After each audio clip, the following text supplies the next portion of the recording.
L'histoire s'ouvre sur une nuit pluvieuse à Londres. Un jeune turc autiste, Ekrem, se rend dans un salon de coiffure tenu par son oncle, Azim. Ekrem ferme la porte à clé, baisse les rideaux et fait passer l'enseigne d'ouverte à fermer. Ekrem est présenté à un Russe nommé Soyka, mais il devient incroyablement agité. Azim remet à son neveu une lame de rasoir et le presse de mettre leur plan à exécution. Soyka découvre ce qui se passe et tente de partir, mais il est retenu. Ekrem lui tranche la gorge, le fait souffrir atrocement avant de le tuer. Ailleurs, une jeune femme russe à l'air souffrant, Tatiana, entre pieds nus dans une pharmacie et demande de l'aide. Mais l'employé refuse, pensant qu'il s'agit d'une toxicomane. C'est alors qu'une énorme quantité de sang commence à couler le long de ses jambes. Tatiana s'évanouit et est immédiatement transportée à l'hôpital.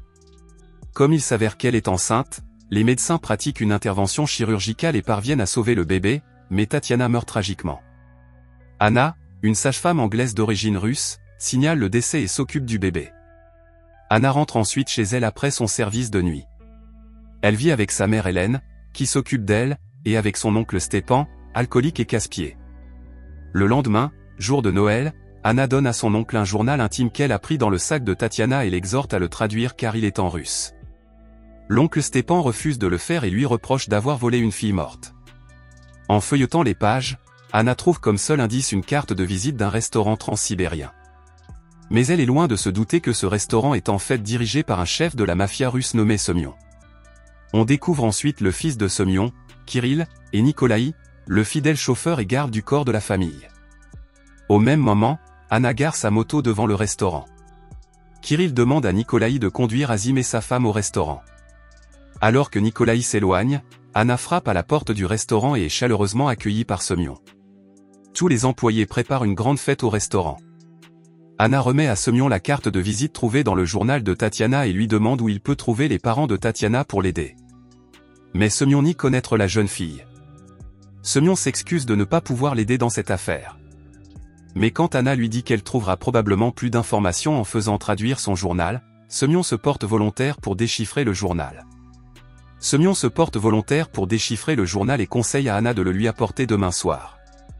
Nikolaï arrive au restaurant avec Azim et sa femme. Il reste à l'extérieur près de sa voiture, qui se trouve juste à côté de la moto d'Anna. Nikolaï lui demande alors si elle veut aller boire un verre. Mais elle l'ignore et s'en va. Pendant ce temps, au restaurant, alors que tout le monde s'amuse et boit, Kirill reçoit un appel téléphonique lorsqu'il s'assure que la voie est libre. Il fait signe à Azim que tout va bien. Nikolaï accompagne Kirill et Azim chez le coiffeur, et Azim veut que Nikolaï attende dehors parce qu'il ne l'aime pas. Kirill refuse, car Nikolaï travaille pour lui et lui est utile. Il se dirige vers un congélateur où repose le corps de Soyka. Kirill affirme que Soyka était comme un frère pour lui, mais l'expression de son visage dit le contraire. Kirill lui remet l'enveloppe pleine d'argent, en disant que l'argent est synonyme de respect. Nikolaï pose le cadavre sur une table et utilise le séchoir pour le décongeler, car le corps est excessivement raide. Il prévient ensuite Azim et Kirill de partir, car le travail est sur le point de devenir un peu désagréable. Nikolaï éteint sa cigarette sur sa langue, puis coupe tous les doigts et enlève les dents du cadavre. Nikolaï et Kirill se rendent ensuite au bord de l'eau et jettent le corps enveloppé de Soyka dans la rivière, où il est submergé. Lorsque Stepan feuillette le journal de Tatiana, agité, il demande à Anna d'être extrêmement prudente avec le journal car il y trouve des mots tels que viol, prostituée et aiguille. Ailleurs, la police retrouve le corps de Soyka. En examinant le corps, l'inspecteur en chef découvre que Soyka appartenait à une fraternité criminelle russe impitoyable appelée Vori Vezakon, dans laquelle chaque partie du corps est tatouée pendant l'incarcération en Russie, et chaque tatouage a une signification. Elle trouve également un mot dans la veste de Soyka. De retour au restaurant, Anna rend visite à Semyon. Elle lui remet une photocopie du journal de Tatiana. L'original sera remis à l'enfant de Tatiana lorsqu'elle sera en âge de le faire. Semyon dit qu'il est ivre et qu'il traduira le journal demain quand il sera sobre. Il lui demande où elle habite pour pouvoir lui envoyer une copie traduite, mais elle refuse de le lui révéler. Alors qu'il s'en va, Nikolaï se présente à la porte avec un Kirill très ivre qui ne peut même pas se lever. Déçu, Semyon s'approche de son ignoble fils et lui assène quelques coups de pied vigoureux. Nikolaï tente de le défendre, mais Semyon le remet à sa place. Semyon est le chef de la famille Vori Vezakon de la mafia russe, qui opère dans l'ombre des entreprises légitimes, en l'occurrence un restaurant populaire. Nikolai et Kirill se rendent dans un bordel pour une fête. Alors que Kirill apprécie de nombreuses prostituées mineures, Nikolai ne montre aucun intérêt. Lorsque Nikolai refuse sa demande d'être avec l'une des prostituées, Kirill, furieux, lui ordonne de faire ce qu'on lui dit, puisqu'il est le patron. Il veut aussi s'assurer que Nikolai n'est pas homosexuel, comme le veut la rumeur. Alors que Nikolai s'exécute, Kirill le gifle à la porte en ricanant. Avant de partir, Nikolai est envoûté par une belle chanson sombre, murmure la prostituée ukrainienne Kirillenko. Nikolai lui jette une liasse de billets et lui demande de vivre plus longtemps. À l'hôpital, Anna s'occupe de l'enfant, qu'elle a appelé Christine. C'est alors que Semyon apparaît soudainement, lui disant qu'il a traduit le journal et qu'il est inquiet parce que le nom de Kirill y apparaît à plusieurs reprises, y compris les détails de certaines activités illégales qu'il a menées. Il exhorte Anna à ne pas révéler le journal à la police et à laisser Semyon s'occuper de Kirill, en lui disant que c'est un bon garçon, mais qu'il a été un peu égaré après avoir perdu sa mère à un âge précoce. Stepan est également un ancien agent du KGB et il est bien informé du niveau de criminalité à Vori-Vezakon. Il est donc très inquiet pour la vie de son neveu.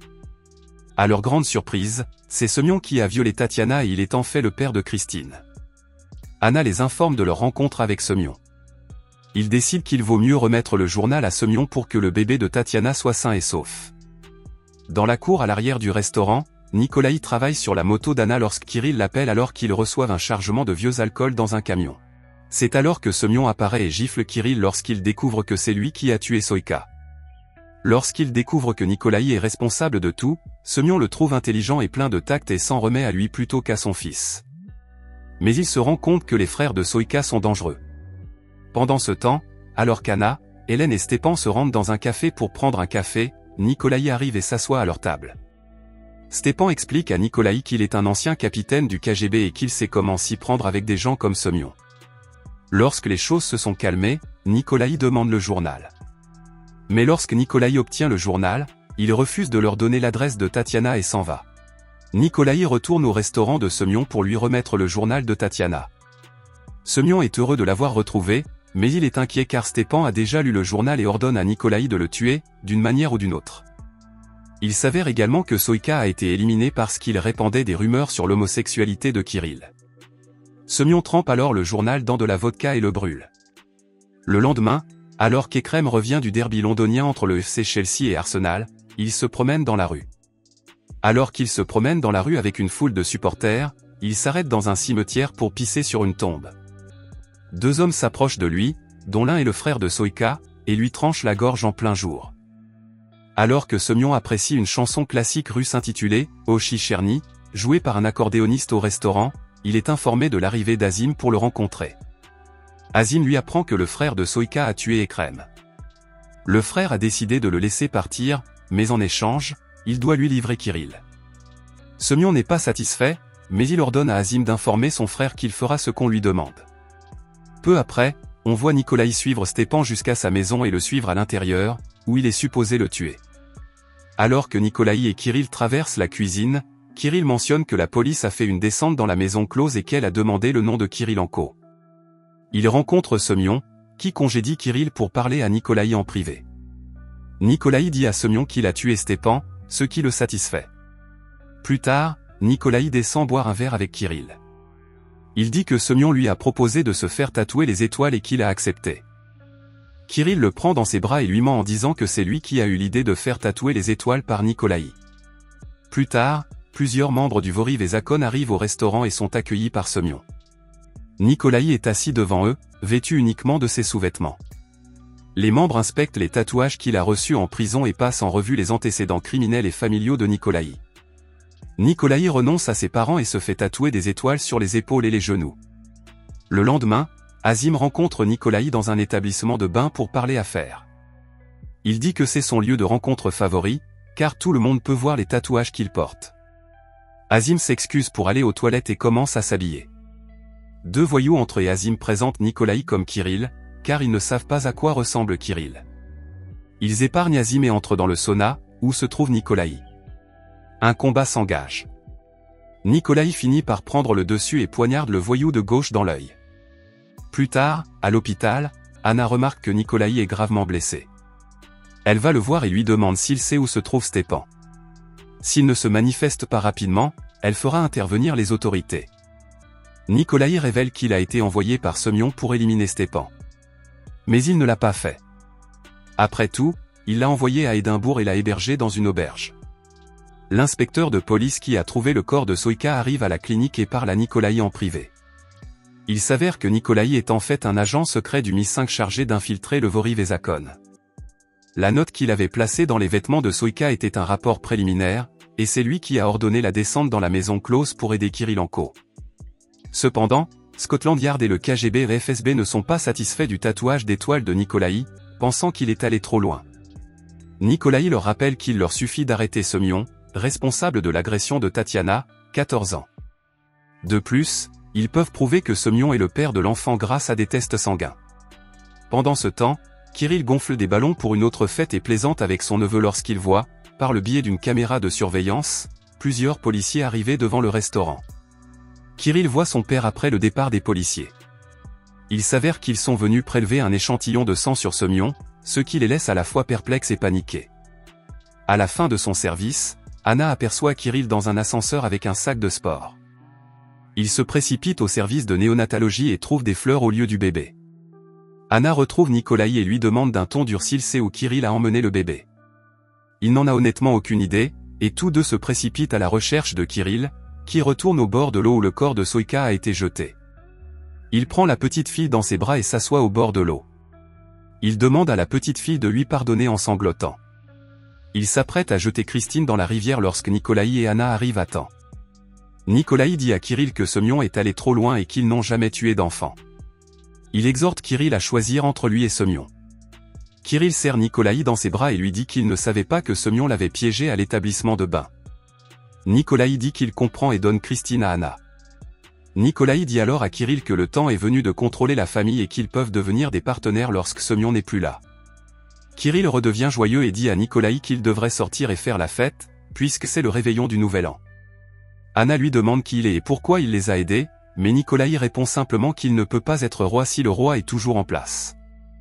Ils s'embrassent brièvement, puis Nikolaï part avec Kirill.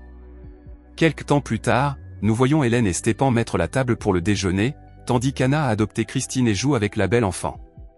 Semyon est présumé être en prison pour l'agression de Tatiana. Le dernier plan montre Nikolaï assis seul dans le restaurant, en proie à un dilemme, veut-il ou non devenir le chef de la mafia ?